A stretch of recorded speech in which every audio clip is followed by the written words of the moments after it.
Jai Shri Ram. This is a brief summary of the book, The Charm and Power of the Gita by Swami Ranganathananda. Swami Ranganathananda was once the president of Ramakrishna Mutt and Ramakrishna Mission, and he started his life as a cook. He originally belonged to Kerala, and I consider myself extremely fortunate that I had several darshans of Swamiji when I was a child in Calcutta. So my dad used to take me to the Ramakrishna mission, and I remember seeing this man, but I don't remember whatever he said to me. But that itself, I think, laid the seed for the quest for spiritual knowledge later in my life. Actually, this the charm and the power of the Gita was a talk given by Swamiji, and this was later published as a book. I am going straight to page number 71, which is about Brahmanatva, the goal of human evolution. Brahmanatva, the goal of human evolution. Swamiji tells us that the whole objective of Vedanta, that is the philosophy of the Vedas, is to create a Brahmin. Now, the word Brahmin has acquired an extremely negative meaning. But Brahman or Brahmin means one who is a purely sattvic person without any hatred or violence and ever loving, compassionate, and kind. When such persons abound in a society, there will be no need for a police or even a political state, much less need for laws and regulations. Because such people will be self disciplined, they have realized their spiritual oneness with all others, and such people who are purely sattvic and highly evolved, they will make for Ramarajyam, utopia. So that is the whole idea. So such a person is called a Brahmana, not a casteist kind of person who feels superior.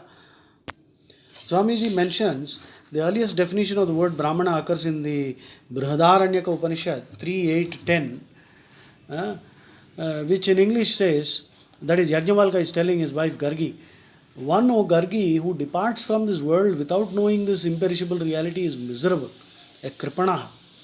But one, O Gargi, who departs from this world after knowing the imperishable reality is a Brahmana. So, in Sanskrit, Yova etad aksharam Gargi aviditva asmat lokat praiti sa kripanaha.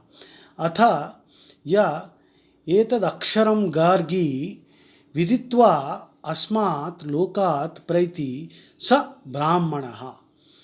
And in his commentary on the above, Shankaracharya defines kripanaha. The word occurs in the Gita also. Kripanaha is miserable, like a slave bought for a price. That is what Shankaracharya defines kripanaha. I have an objection here. Many of the Swamijis of Ramakrishna Mutt speak positively about Christianity. Even in this book, Swamiji said that the concept of Avtara is there in Hinduism and Christianity. Now, I do not know what were his motivations in saying this, but I have serious objections because I have read the Bible fully inside out. It is unfortunately, I cannot even use those words. It is terrible. There is nothing spiritual there. Moving further, the idea here is Brahmanatva is the goal of human evolution. Every person should become a Brahmin, which means very sattvic, learned, and highly compassionate, evolved, and loving and kind. Next, Swamiji talks about how Bhagavan Buddha, even Buddha, expressed great respect and admiration for the Brahmanatva ideal. Swami Vivekananda also. Swami Vivekananda, he severely criticized all casteism and untouchability, but he upheld the Brahmanatva ideal. In his lecture on the future of India in the complete works of Swami Vivekananda, volume 3, page 293, Vivekananda says, the Brahminhood is the ideal of humanity.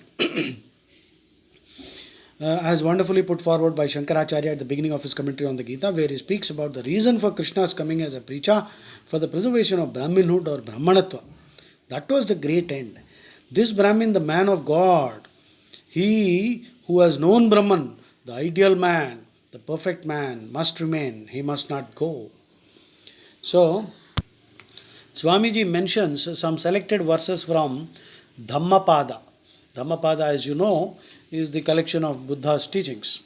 And this translation by Swami Sarvepalli Radhakrishna.